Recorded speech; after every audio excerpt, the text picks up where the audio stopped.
कुबेरेश्वर धाम में रुद्राक्ष महोत्सव के इस पवित्र पावन अवसर पर 2025 का ये रुद्राक्ष महोत्सव 7 दिवसीय भगवान शंकर की पवित्र पावन कथा का रसदान ग्रहण करने का सौभाग्य भगवान शिव की कृपा से, भगवान शंकर की करुणा, उनकी उदारता से ये पवित्र पावन शिव महापुराण की कथा का दिव्य और भव्य रुद्राक्ष महोत्सव में पधारे सभी शिव भक्तों का रुद्राक्ष महोत्सव में बहुत बहुत स्वागत, वंदन, अभिनंदन है। जो आप इस पवित्र पावन महापुराण की कथा में और भगवान शंकर के रुद्राक्ष महोत्सव में पधारे। कथा के मुख्य यजमान अमेरिका से आए हुए स्वर्गीय शांतवेन चिमन भाई की स्मृति में नील शिवंदे जी, पंकज नीलिमा पटेल जी, जयपुर हाउस आगरा से स्वर्गीय किरण देवी, रघुनाथ सिंह जी चौधरी, बाबूलाल पवन चौधरी, रीना तमन्ना चौधरी, सोमानी जी सूरत से, जो कि पहले भी निरंतर कथा के यजमान पद ग्रहण कर चुके हैं, उनको बहुत बहुत साधुवाद है।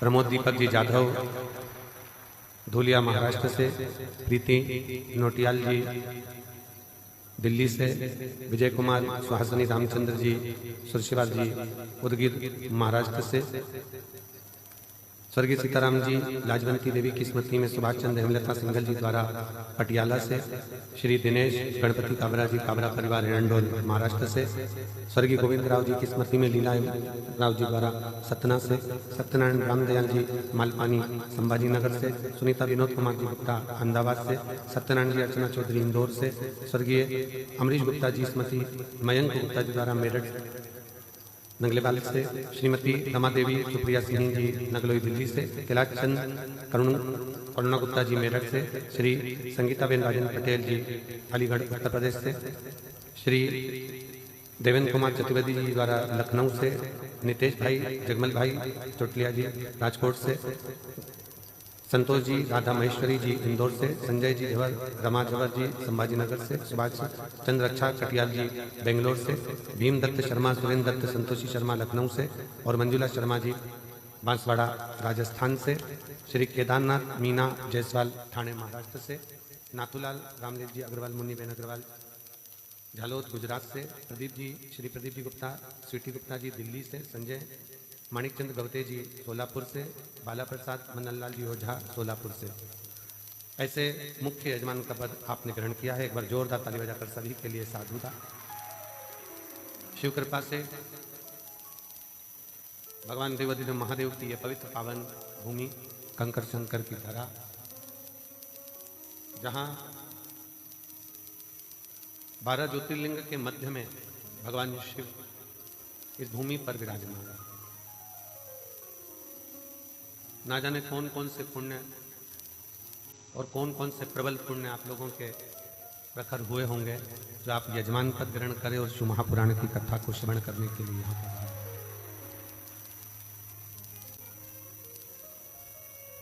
शिव कृपा,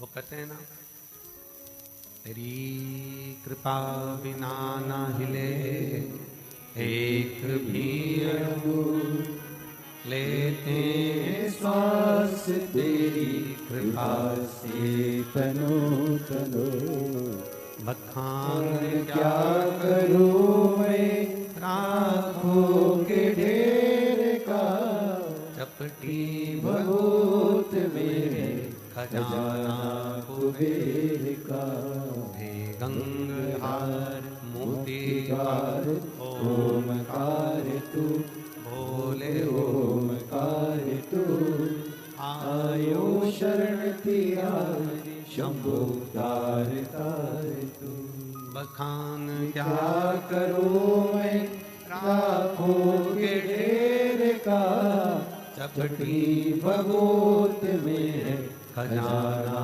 कुबेर का। हे गंगाधार मुक्ति द्वार ओमकार तू, भोले ओमकार तू। आयो शरण तिहारी शंभु तार तार तू। भगवान शिव आज कथा जो प्रारंभ हुई है रुद्राक्ष महोत्सव की, प्रदोष के दिन से प्रारंभ हो रही है।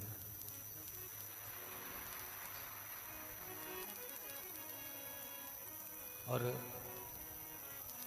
कंका शंकर की इस भूमि का ऐसा महत्व है कि यहाँ लोग शिवभक्त प्रदोष के दिन प्रदोष काल की आरती का विशेष दर्शन करने के लिए यहाँ पधारते हैं। और यहाँ आप प्रदोष के दिन कथा प्रारंभ हो।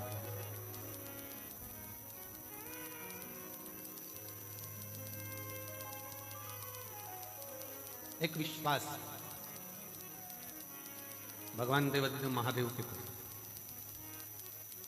एक भरोसा भगवान देवादिदेव महादेव के प्रति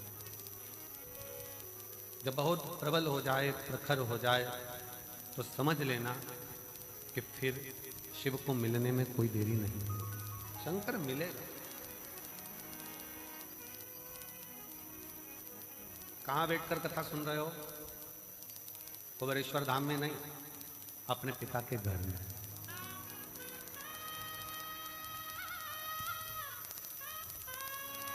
अपने पिता के घर में बैठकर कथा का रसपान कर।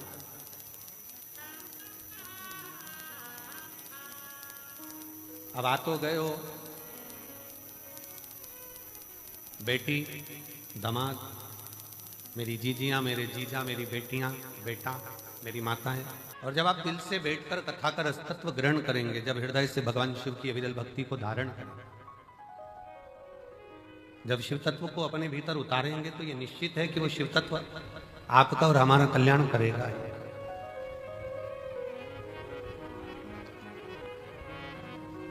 ये केवल रुद्राक्ष उत्सव नहीं है कि केवल रुद्राक्ष महोत्सव हो, केवल रुद्राक्ष उत्सव नहीं।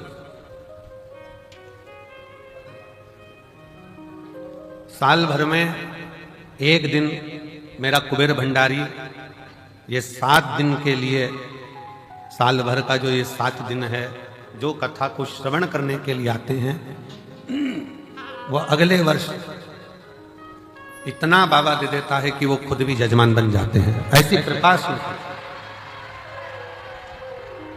अब ये यजमानों की लिस्ट पहले, सबसे पहले शुरू करा जब 2 नाम थे, 1 नाम थे, 5 नाम थे, धीरे धीरे बढ़ते बढ़ते बढ़ते बढ़ते 30 नाम यजमान के रुद्राक्ष उत्सव में। और कई यजमानों के फोन आते रहे कि अब हमें यजमान बनाओ, हमें बनाओ, परंतु बैठक व्यवस्था देखते हुए, कुबेरेश्वर धाम की व्यवस्थाओं का ध्यान रखते हुए यजमानों को नियुक्त किया।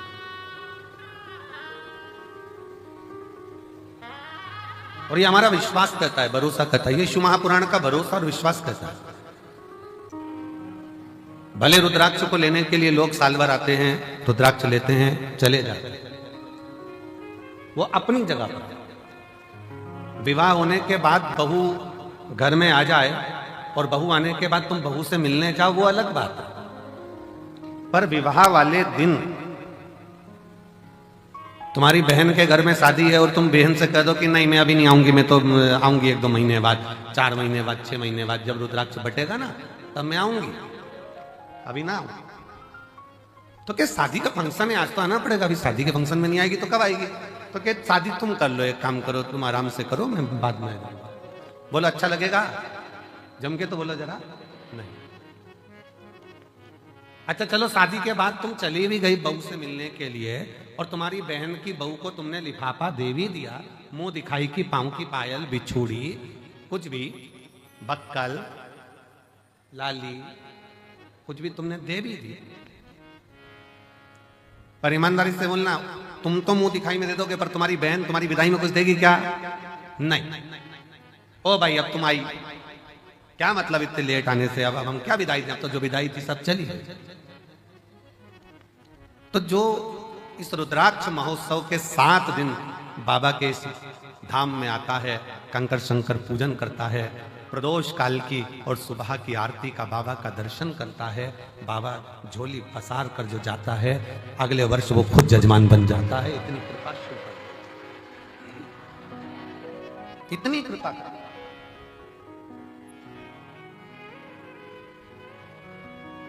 सोमानी जी, बहुत दूर दूर से लोग अमेरिका से भी आए हैं, ना जाने कहां कहां से शिव भक्त आए हैं, सब जगह से, और भी जयपुर, जोधपुर, बिहार, ये उत्तर प्रदेश हो, राजस्थान हो, महाराष्ट्र हो, हरियाणा, पंजाब, सब से, दिल्ली आदि सबसे। कोई कम नहीं है, इतनी इतनी दूर से शिव भक्त यहाँ आते हैं, यहाँ पहुंचते हैं। और इतना शिव भक्त जब पहुंचता है, भगवान शंकर की शरणागति ग्रहण करता है, शिव तत्व में आता है, शिव भक्ति करता है, कितना सबको मेरे बाबा ने खूब दिया। आप सब बताना, जो पहले कुबेरेश्वर धाम आए होंगे, अगर यहां से नहीं मिलता तो ये लाखों की संख्या में तुम लोग आते। शिव ने दिया है, भगवान शंकर ने खूब तुम लोगों को दिया, इसलिए तुम गाड़ी भरा भरा कर रुद्राक्ष महोत्सव में आते हो, अपने पिता के,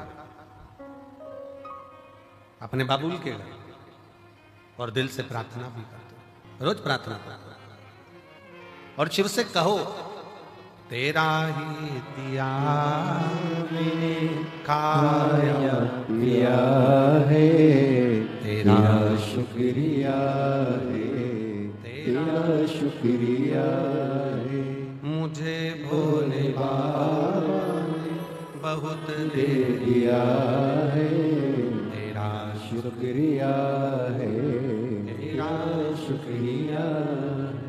ये जायदाद दी है, औलाद दी है, ये जायदाद दी है, औलाद दी है, मुसीबत में हर वक्त इमदाद दी है, मुसीबत में हर वक्त इमदाद दी है, तेरा ही दिया मैंने खाया पिया है, तेरा शुक्रिया है, तेरा शुक्रिया है, मुझे भोले बाबा ने बहुत दे दिया है, तेरा शुक्रिया है, तेरा शुक्रिया ये उसकी कृपा से मिला।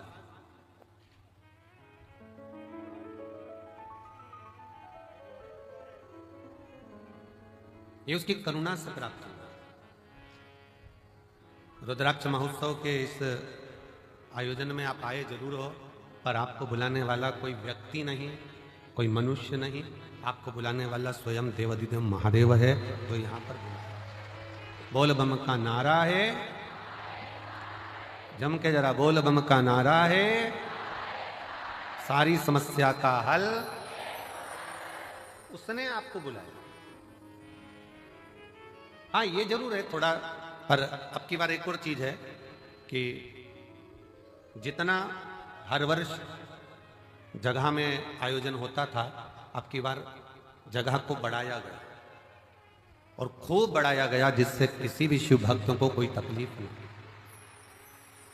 और मैं प्रशासन को भी धन्यवाद देता हूं, जिन्होंने भक्तों के आने के लिए कोई 1 किलोमीटर या 2 किलोमीटर किसी को चलना नहीं पड़ रहा, मात्र रोड पर उतरते हैं और 200 मीटर की दूरी पर चलकर आप कुबेरेश्वर बाबा के धाम पहुंच जाए। ऑटो से भी उतरे तो भी 200 किलोमीटर 250 किलोमीटर आप 250 मीटर आप चल रहे हैं, 200 मीटर की दूरी पर, बस 150-200 मीटर की दूरी पर गाड़ियां खड़ी होती हैं, आप कुबेरेश्वर धाम पर पहुंचकर बाबा का कथा का और दर्शन का लाभ। दिल से 7 दिन अपने पिता के घर में रहकर दिल से भक्ति करो, श्री शिवाय नमस्तुभ्यम का जाप करो, कंकर शंकर की पूजन करो। और फिर निवेदन है, इस भूमि का प्रमाण है कि जो जाता है वो 3 महीने में आता है, और भोले बाबा बुलाता जरूर है। बुलाता।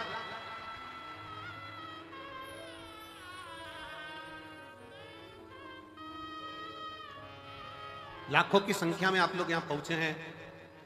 उधर का टेंट, इधर का पंडाल, इधर का पंडाल, या 5 पंडाल, और उसके बाद पीछे के जो पंडाल भरे पड़े हुए हैं। कई लोगों को जिनका नियम है अपनी झोपड़ी बनाकर, अपनी चादर लगाकर, बांबू लगाकर, अपना बनाकर रहना, भजन करना, भोजन करना, ऐसे रहते हैं जैसे हम कल्पवास करने के लिए बाबा के 12 ज्योतिर्लिंग में आकर विराजमान। भक्ति कर, भजन कर।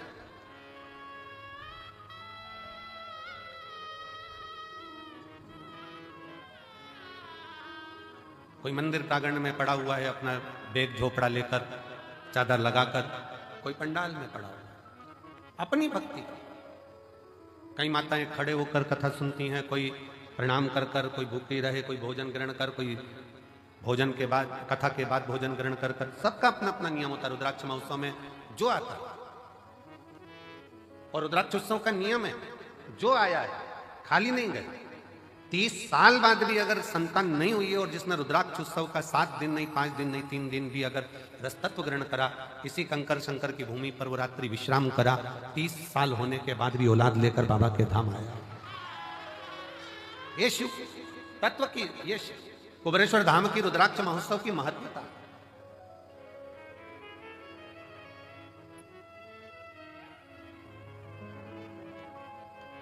ये 24,000 श्लोक का ये शिव महापुराण की कथा कहती है कि मानव का देह, मनुष्य का शरीर, कोई ये ना सोचे कि केवल सुख ही सुख भोगने के लिए मिला है। गुलाब का फूल और मानव का शरीर दोनों कष्टों के घेरे में रहता है। गुलाब का फूल भी कष्टों के घेरे में है और कांटों के ढेरे में है, और मनुष्य का देह भी, मानव का शरीर भी कांटों के ढेरे में है। दोनों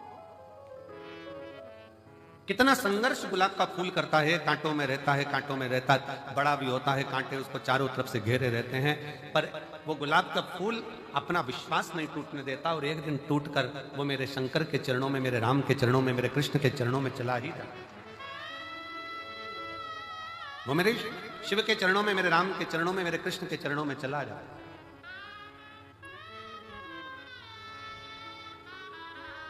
बस मानव भी इसी तरह से, मनुष्य का देह भी इसी तरह से बहुत संघर्ष का जीवन होता है। ऐसा नहीं मानव शरीर सरल है, बहुत संघर्ष का जीवन है। आए दिन तकलीफें सामने खड़ी होती है, कष्ट सामने खड़ा होता है, दुख सामने खड़ा होता है। परिश्रम करता हुआ मनुष्य आगे बढ़ता चले जाता है, अपना कर्म करते करते,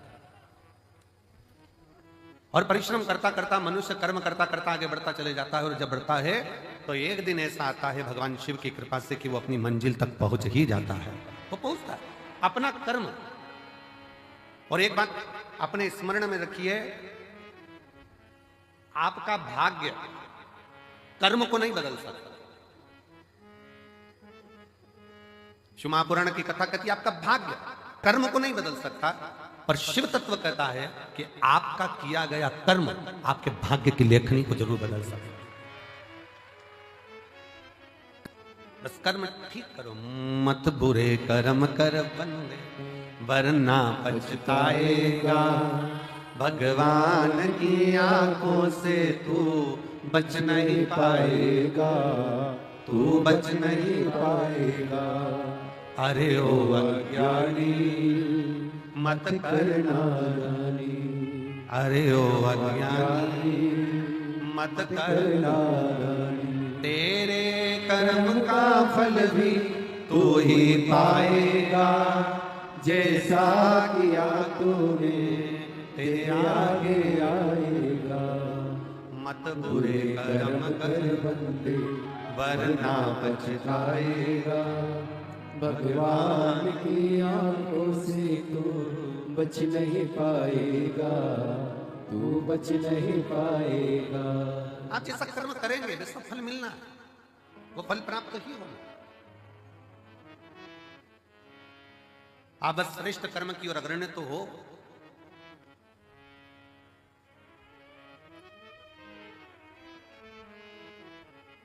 शिव महापुराण की कथा कहती है सत्य टिकता है और असत्य मिटता है। सत्य टिक जाता है, बहुत लंबा टिकेगा। आप सत्य के पथ पर चलिए, अपनी मेहनत करते हुए, अपने कर्म को करते हुए, अपनी लगनता को बढ़ाते हुए, अपनी मेहनत को बढ़ाते हुए, अपने कर्म को आगे बढ़ाते बढ़ाते बढ़ाते बढ़ाते जब अग्रणता में बढ़ोगे तो निश्चित है कि आपका भाग्य बदलेगा। एक बड़ा सुंदर प्रसंग है।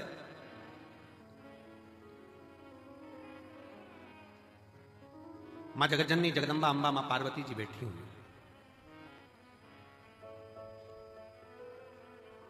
और मां अंबा मां जगतजननी जगदम्बा मां पार्वती जी विराजमान है।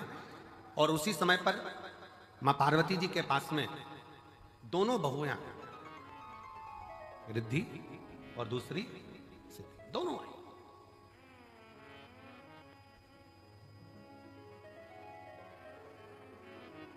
दोनों बेटी प्रणाम किया।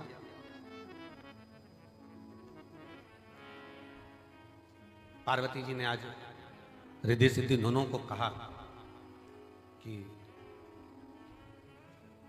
मेरा फर्ज था, मैंने वो अदा कर दिया। विवाह करा बच्चों का, और बच्चों का विवाह कर कर बच्चे का मंगल विवाह हो गया, आप बहुएं घर में आ गई। अब ये मेरा फर्ज पूर्ण हो गया।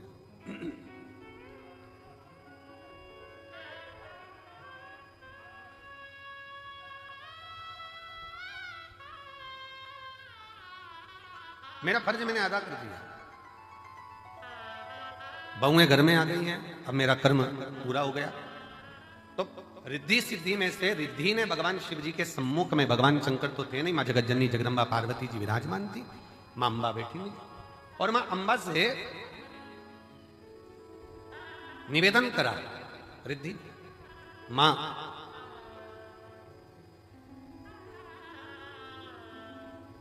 एक श्रेष्ठ स्त्री का, एक श्रेष्ठ नारी का सबसे बड़ा कर्तव्य क्या है? एक श्रेष्ठ स्त्री का, एक श्रेष्ठ नारी का सबसे बड़ा कर्तव्य क्या है? एक स्त्री अपने कर्तव्य का निर्वहन कैसे करे, उसका सबसे प्रबल कर्तव्य क्या है?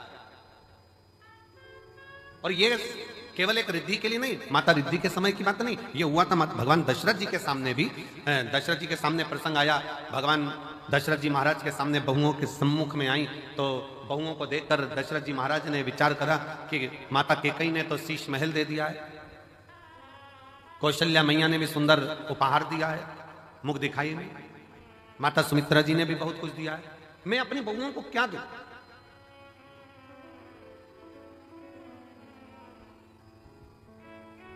तब दशरथ बाबा ने कुछ समय के बाद एक फल मां जानकी जी की गोद में दिया और कहा, इस फल से हमारे घर की मर्यादा का स्मरण करिए।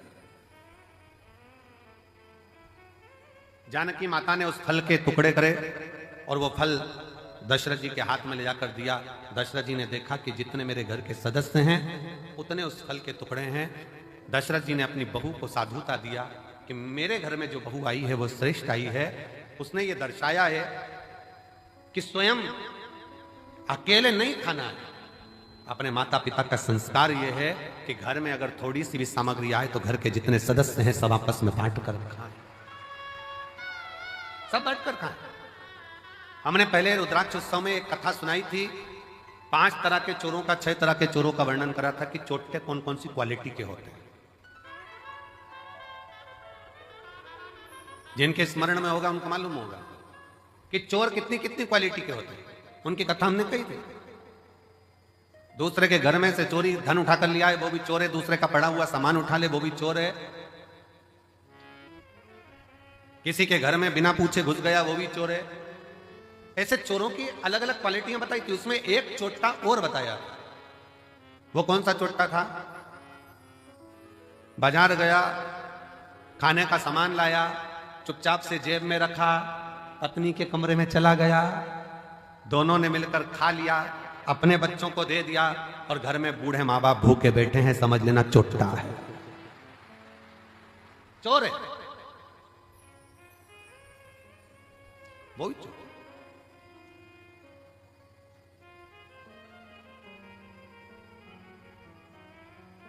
घर में बुजुर्ग माँ बाप बैठे हैं, अगर तुम एक पोहे की पुड़िया, एक समोसे की पुड़िया, एक कुरकुरा का पैकेट, एक वेफर्स का पैकेट तुम अगर लेकर आए हो, एक एक्स्ट्रा लेकर आते, बुजुर्ग माँ बाप को दे देते, शास्त्र कहता है बच्चा और बूढ़ा एक समान होता है। जितनी खाने की ललकता बच्चों में होती है उतनी ललकता बूढ़ों में भी होती है, बुजुर्ग में भी होती है। थोड़ा सा समर्पण यदि आपका हो तो आपके जीवन की सहजता, सरलता और श्रेष्ठता हो जाए। चोरों में भी एक चोर माना गया कि आप स्वयं खा रहे हो, स्वयं ले रहे हो। यहां तक कहता है स्वयं खा लेना सुकृति है, छुड़ाकर खा लेना विकृति है, और बांट कर खाना यह भारत देश की संस्कृति है कि हम बांट कर खा रहे।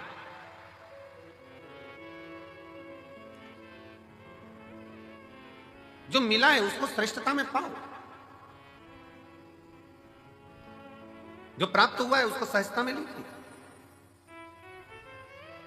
और यह सीखो शिव महापुराण के श्रोताओं से, जितनी कथा वो सुनते हैं, जितनी कथा वो ग्रहण करते हैं, जितनी कथा वो लेते हैं, उसमें से कई कथा वो अपने मोहल्ले में जाकर बांटते हैं। अपने मोहल्ले में जाकर कह देते हैं, लो हमने ये सुना था, हमने ग्रहण करा था, हमने धारण करा था, हमने लिया था। माता रिद्धि, मां रिद्धि स्वयं करें। एक माता का, एक स्त्री का, एक महिला का, एक लड़की का कर्तव्य, एक बहू का कर्तव्य क्या है? एक महिला का, एक स्त्री का कर्तव्य क्या है? पूछा, तुरंत कहा, निवेदन करा मां पार्वती जी ने, एक स्त्री का सबसे बड़ा कर्तव्य है, चाहे वो घर में रहने वाला बुजुर्ग हो, घर में रहने वाले उसके पति, घर में रहने वाला उसके बच्चे, घर में रहने वाले उसके ससुर, घर में रहने वाली उसकी सास, जितने भी घर में रह रहे हैं उन सब के चेहरे पर वो खुशी देखे, वो एक स्त्री का सबसे बड़ा कर्तव्य और एक स्त्री का सबसे बड़ा। प्रत्येक के चेहरा तुरंत पहचान जाए, आज मम्मी थोड़ी नाराज है, आज पापा के चेहरे पर हंसी नहीं है, आज भैया कुछ बात हो गई, आज भाभी के साथ में कुछ हुआ है, आज देवरानी के साथ कुछ हुआ है, आज देवर का चेहरा उतरा हुआ है, आज बच्चों का चेहरा उतरा हुआ है। जब सम्मुख में आए तो यहां तक उसके मुख पर यह रहे कि आज क्या बात है पापा जी, आपका चेहरा उतरा है, मम्मी क्या हो गया, भाभी जी क्या हो गया, भैया जी क्या हो गया, देवर जी क्या हो गया। उसका चेहरा देखकर पहचान जाए कि आज जरूर कोई बात है, और प्रयास करे कि उसके दुख को वो मिटा सके।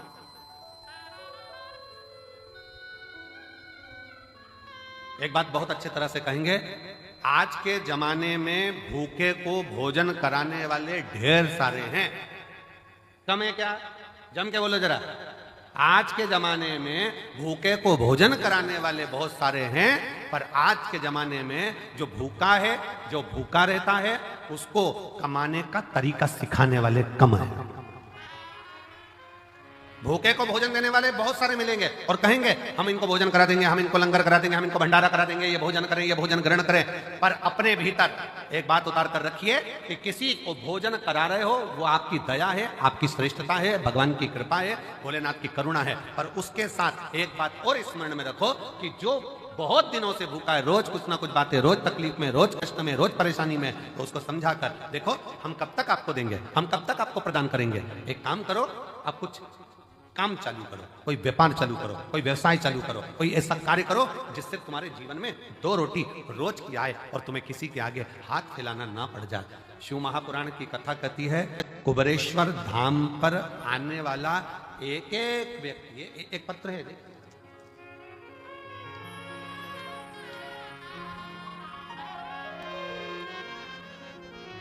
मेरा नाम डॉक्टर सोनू वर्मा, आवास विकास कॉलोनी हाथरस का रहने वाला हूँ। कहीं बैठे हो तो हाथ हिला सकते हैं, आप ही हैं, आ जाइए, एक बेलपत्र लेकर जाना, आ जाओ। मेरा नाम डॉक्टर सोनू वर्मा, आवास विकास कॉलोनी हाथरस, उत्तर प्रदेश का मैं निवासी हूँ। गुरुदेव, मैंने शंकर भगवान का पीछा नहीं छोड़ा। अब जरा ध्यान से सुनना, जितने आस्था चैनल पर रुद्राक्ष महोत्सव को देख रहे हैं, जितने फेसबुक यूट्यूब पर रुद्राक्ष महोत्सव को देख रहे हैं, जितने लाखों की संख्या में इस ग्राउंड में बैठकर कंकर शंकर की धरा पर बैठकर कथा सुन रहा है, और जो मंदिर प्रांगण के अंदर अपना डेरा बनाकर बैठे हैं वो भी ध्यान से सुनना। इसने कथा कितनी सुनी है गुरुजी, मैं भी डॉक्टर और मैं एक अन्य डॉक्टर के साथ में मिलकर हम लोग हॉस्पिटल आदि चलाते थे, पर कोई बात के कारण बस वो अलग हो गया, मन खराब हो गया, परिवार पूरा टूट गया। विचार करने लगे अब करें तो एकदम करें क्या, हिस्सा जो उसका था वो पूरा चले गया और मिला कुछ नहीं, अब करें तो करें क्या। तब परिवार के लोगों ने कहा कि एक बार कुबेरेश्वर धाम चलो और कुबेर भंडारी से प्रार्थना करते हैं वहां चलकर। जब कुबेरेश्वर धाम आए, कुबेर भंडारी से वहां प्रार्थना करने के लिए आए और कुबेर भंडारी से अपन प्रार्थना करते हैं। यहां आकर बाबा से प्रार्थना करी, कंकर शंकर की पूजन करी कि अब मुझे जो धोखा मिला है कृपा ऐसी कर दो कि मेरा खुद का क्लिनिक हॉस्पिटल चालू हो, खुद का कोई अच्छा कार्य चालू हो। गुरुदेव बाबा से कहकर विनती कर नियम लेकर गया कि मैं भी जब तक मेरा खुद का काम चालू नहीं होता मैं कथा के पंडाल में कथा सुनूंगा। पहली कथा कुबेरेश्वर धाम पर रुद्राक्ष महोत्सव की सुनी, दूसरी कथा धाम पर फिर गुरु पूर्णिमा की सुनी, तीसरी कथा मैनपुरी में जाकर सुनी, चौथी कथा कोटा में जाकर सुनी, पांचवी कथा छाता में सुनी, छठी कथा हापुड़ में सुनी, सातवीं कथा फिरोजाबाद में सुनी, आठवीं कथा फरीदाबाद में सुनी, नवीं कथा मेरठ में सुनी, 10वीं कथा प्रयागराज में सुनी और 11वीं कथा आज यहां श्रवण कर रहा हूं। और बाबा ने मेरा सारा काम कर दिया, खुद का चालू कर दिया, मेरा स्वयं का कार्य बाबा ने चालू करा दिया। आज मैं गौरवान्वित हूं और खुश हूं और बाबा को प्रणाम। शिव तत्व है।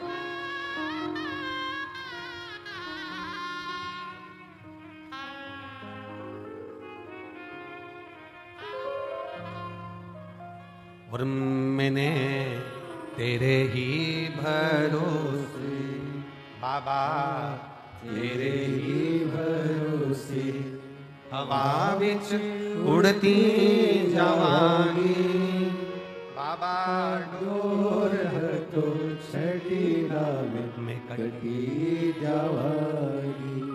भोले मैं तेरी पतन शंभो मैं तेरी पतन, हवा विच उड़ती जवानी बाबा डोर तो छठी में कटी जवानी।